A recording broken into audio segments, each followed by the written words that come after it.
G'day guys, what's cracking? I did it. I wasn't sure I was going to do it. I put it out to you guys. And you're like, yeah, no. I decided to do it for you and for my own curiosity in this box, which says fragile. But if we open it up,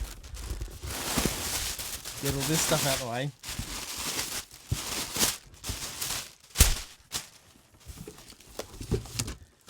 We have the Nikon Z5 II. Now the Z5 came out in July of 2020 and cost $1,400.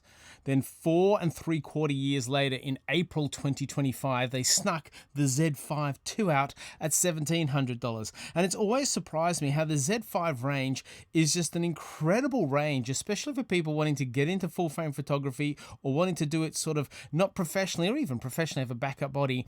They've just kind of undercooked themselves, I feel, Nikon. Like they've got created an exceptional camera and they need to flog it and market it. It was more like just a, there you go. Hope people notice. So, well, we're noticing and here we are. So I'm going to unbox it for you and then we're going to have a look at it.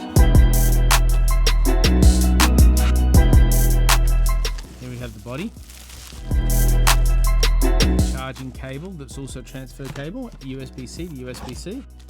The battery, it'll come in very handy. And we have the classic Nikon Z strap that I won't be using because I use Peak Design. So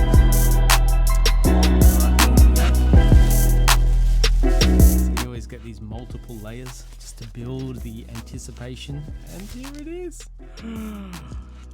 It feels really similar. They've made a few alterations I can see already, but the body shape feels exactly the same in the hands. On my Z5, the on and off button was a little bit stickier. Always has been. On this, it's much more fluid, like the Z8s and the Z9s for what it's worth. Now, it has the 2 function buttons here. I really appreciate that. I usually have one for automatic playback and the other for my focusing options. Then on the other side, we have our lens release. On top, we have our classic scroll reel, which has auto, PSAM, 3 custom settings, much like the Z5. And another cool button. I don't know what that does. We'll find out what that does. Then, and this is really exciting, right? The screen. Nikon, welcome to the range of new cameras. Well played. About time. So good. Canon and Sony have been doing this for years, and it's just, so now you can film yourself and it's full touch screen, right? Or you can take those low shots where you just put it up here and you just rest it down here. You can do a variety of things with this. You can even do the really one up high where you're looking up here and it's shooting like this, like a periscope in a submarine. It's so good that that's part of the mix, and it feels like it's the same size screen as the Z5. Yep, just by looking at it, feels like it's the same size, so they've maximized the screen face space to their benefit. On the back, we have multi-shot, delete. All the functions seem the same with the exception of this little button up here. And our cables around the side, I reckon I use on my other camera, I use a small rig L bracket. And this fits perfectly. Like I can just put that on and that works out really well. So that's good. So the stuff that you've used on the Z5 that might be specific to the Z5, you can now bring over to the Z5 II. If that's the choice you're making to move from one to the other, or if this is just the one that you're buying straight off, then you can look for Z5 accessories and they should work easily on the Z5 II. Check that out. But general rule, you should be fine. Got our battery that we can put in, and it takes 2 SD cards, which you can have back to back, or you can have one back up the other. So you can have like just run from photo 0 all the way up to photo 1 million and use both cards as one goes from one to the other, or you can have one card back up the other, or select what you do on video and on photography. All right, let's have a look at some of the differences between the Z5 II and the Z5. I'm going to do a dedicated video on this and explore those differences and show you examples of what they mean. But for the time being, we're just going to cover these so you can go, all right, I feel like I had a good orientation to the Z5 II. So the big change is this has an X-Speed 7 BSI, which is backside illumination sensor, which should give it a better run when it comes to lower light conditions. So you should be able to have less noise in that mid ISO range. It also comes with an increased ISO range on the Z5 II. So if you're doing a lot of low light shooting, then this is going to lean into that for you. This has 2 types of autofocus. This has 9 types, and the Z5 II can take 14 frames a second on photos, where the most this could do is 4.5.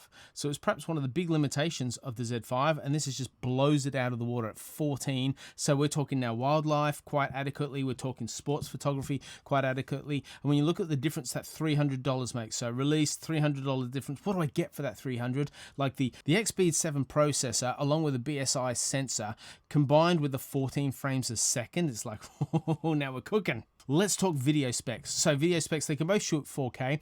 This can shoot 4K 60, whereas this could only shoot 4K 30. So big difference there. This can also shoot 1080p, which is standard high definition, at 120 frames. That's slow motion.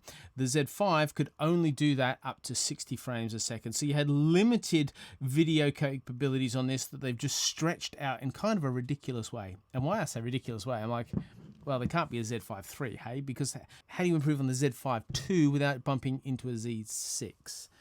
Now, if you're pondering this, and we've got a few more things to cover too, if you're pondering this, like, do I even bother with the Z5 now? Do I just go to the Z5 II and pay the extra money?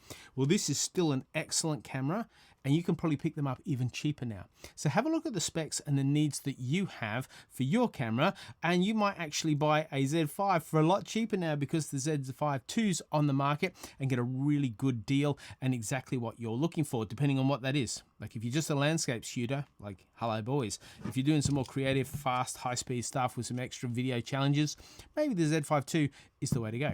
Now, the Z5 II has more picture controls. I don't care too much about picture controls at all, but if you do, it's got like a couple more actually, nothing really to write home about. The viewfinder on this was the real challenge. So you would take this out, Astro and so forth, and you'd struggle to find.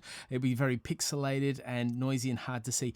They've increased the brightness from 1000 CD/M squared, which is like a rating of brightness in a viewfinder, up to 3000. So 1000 to 3000. This is now on par with the Z8 and the Z9. So you will get real bright, and I'm really looking forward to seeing if it delivers on this with the brightness. And finally, when we look at in-body image stabilization, which is known as IBIS, not the bin chicken if you're from Australia, but IBIS, in-body image stabilization, used to get 5 stops on the Z5, and you still do. You still do, but you get 7.5 on this. So what that means is if you've got a long lens on and you just want it to be really stable and hold it still, it's going to be easier to do it with the Z5 II than it is with the Z5.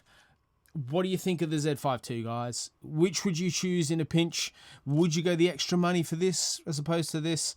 What questions would you like me to explore in my future reviews of the Z5 II? I got it because I was fascinated, but also because I love you guys, and I know tons of you have joined the channel after watching a Z5 video. There's a number of them, so if there's a helpful video I can create on Z5 II for you, please let me know. Like, subscribe, share the video with anyone you think's helpful. Any feedback's great, and I will see you in the next video.